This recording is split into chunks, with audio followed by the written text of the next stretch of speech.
So the slaves sleep by the door.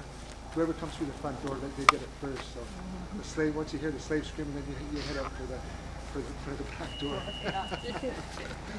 And that's the way it was. So Was there a lot of tribal war? there was a lot in this area. Yeah, there was a lot. There was a lot of tribal war with the Haidas going across. There was a lot of taking slaves and whatever you could find and going back, and we'd go back and do the same thing to them. We'd go on back and forth. It would get so bad that you'd be dragging other tribes in to back you up, and some people would start getting killed. That they would one of the chiefs would blow eagle down that signifies peace. And once a chief blows eagle down, they have to call a truce, and they would talk over what they were going to do. If they were going to make peace all the way around, they would pay compensation to each side for the deaths of the people. A lot of the times they would take royalty for ransom, and they command high prices for that. Some of those kind of wars went on for years.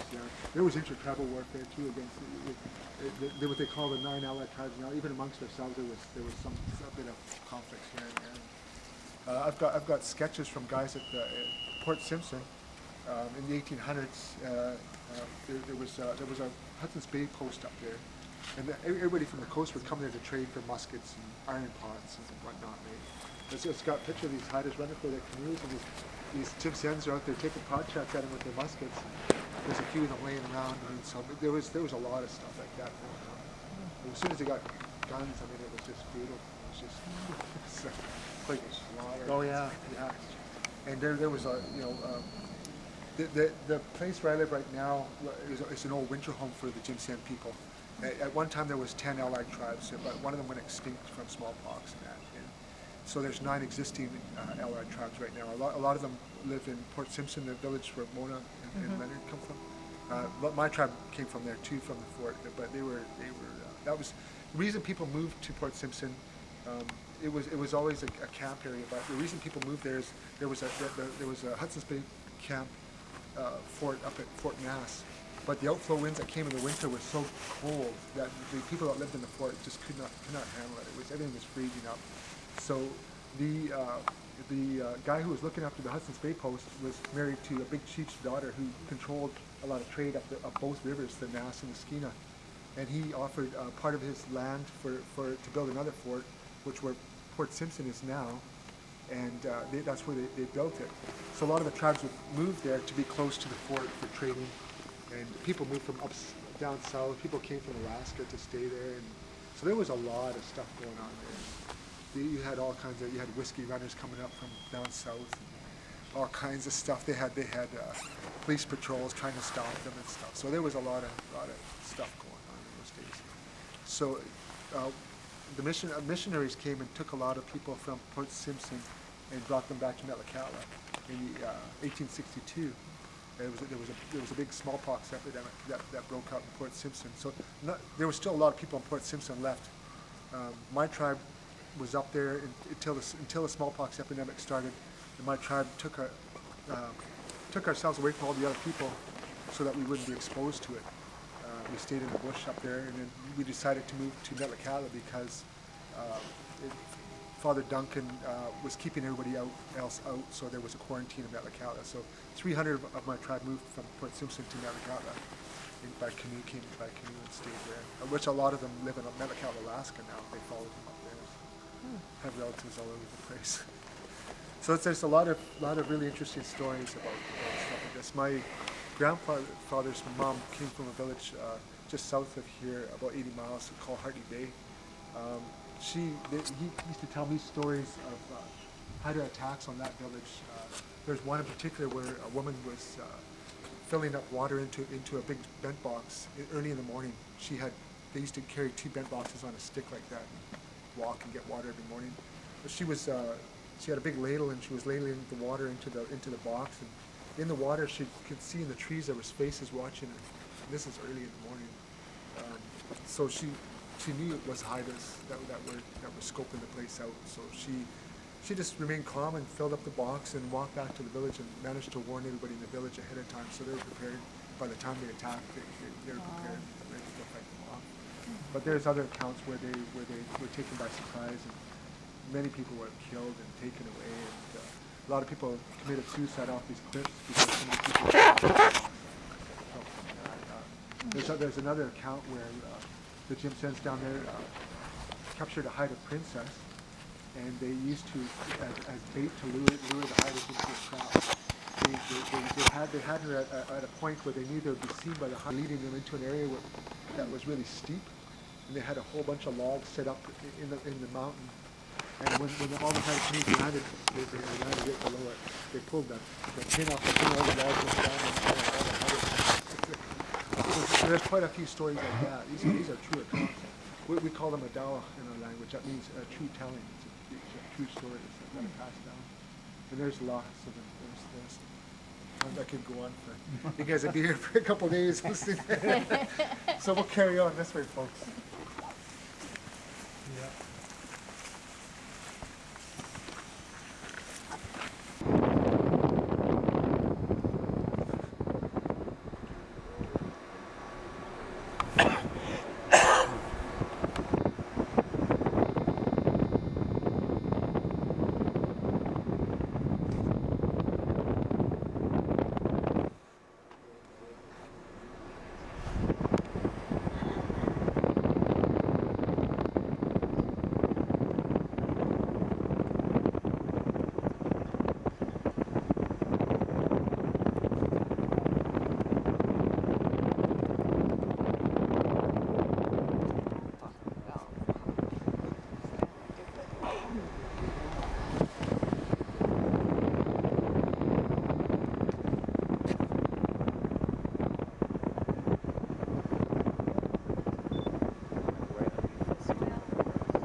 You see something?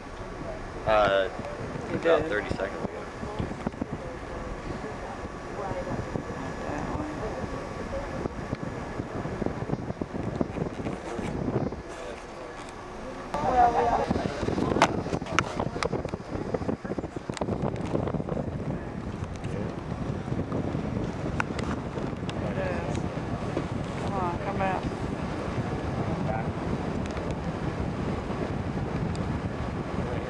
Yeah, there's one right here too.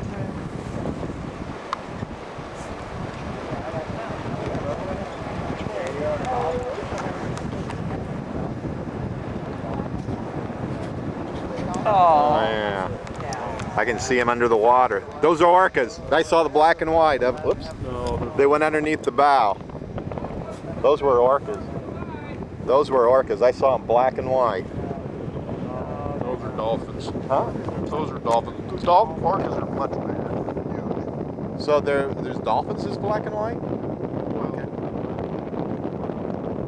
Those I saw clear as day, black and white. I'll have to take a look at the video. I zoomed in on pretty good.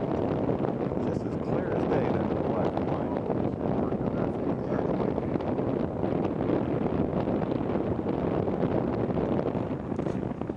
I'd like to know what dorsal fins, 3 or 4 feet high. Good. Well, then we haven't seen anything like that yet. I fish up here all the time, and they get curious. They come right up beside your boat. Do they really? I Whales heard. bigger than your boat. They just, Yeah, I heard that they were shy, pretty shy, but there's.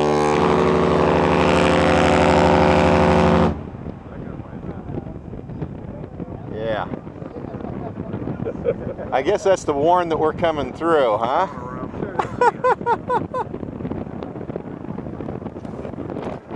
I got a video. You run that video back so I can see what colors I was looking at. He said, what did you say those were called? I think they're just brown dolphins. Huh. You see those up here all the time. Do they have a white belly on them or something? They're a different color. Because I saw two distinctive different color, dark and almost a white, just as clear as a bell. Orcas are full black. Well, I believe you on that. They have I black believe. spots and it's, I mean, if you're a local, you know them a whole lot better well, than I'm I not a do. local, but I fished up here for 10 Yeah. years.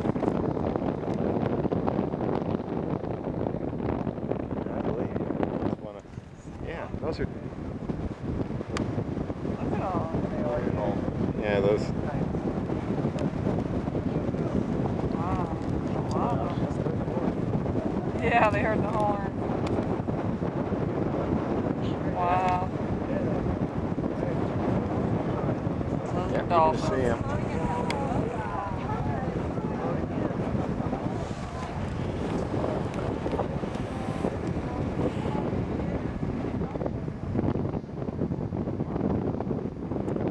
Yeah, I kind of messed up that picture. I was trying to watch them and video them at the same time, and I looked at the video. I was pointing straight down at the deck.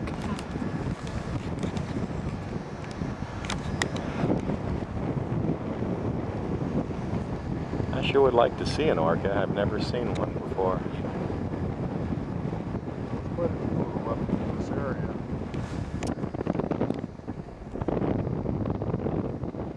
And if you see one, you'll see a bunch of them. They usually travel in groups.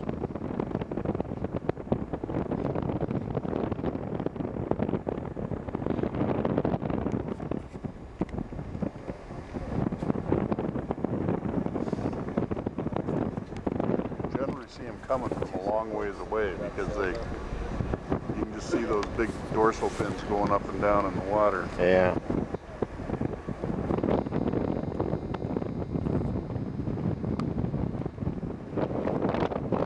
It's a perfect day here. No, that was just an old.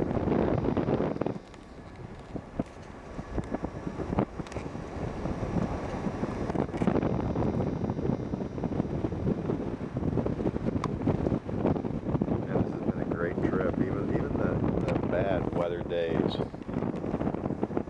Up, Yeah. the going out on those trips were worth their.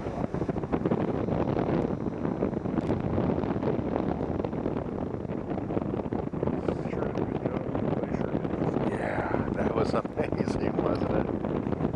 I got right on the fantail there as he had the rear end of the ship pointing at the glacier, and got some great videos of the ice falling. I mean, there wasn't anything too dramatic, but still.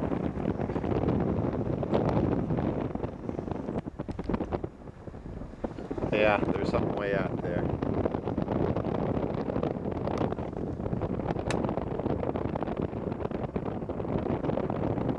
Let's see, there's a couple of them out there. Kind of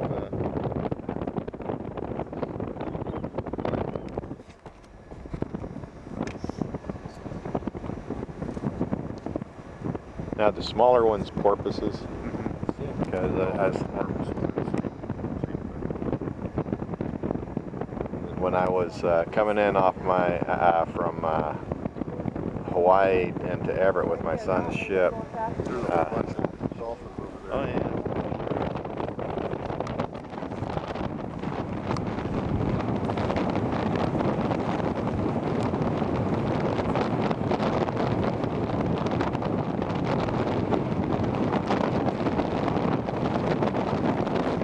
Let's see what I'm seeing.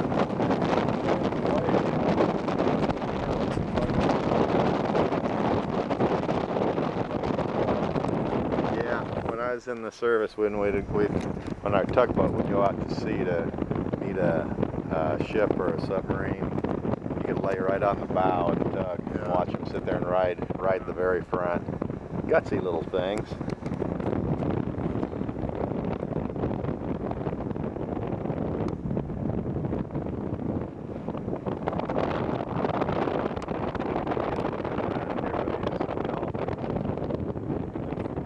Forget about looking at anything else. How beautiful it is around here. Beautiful scenery. Yep. Hi.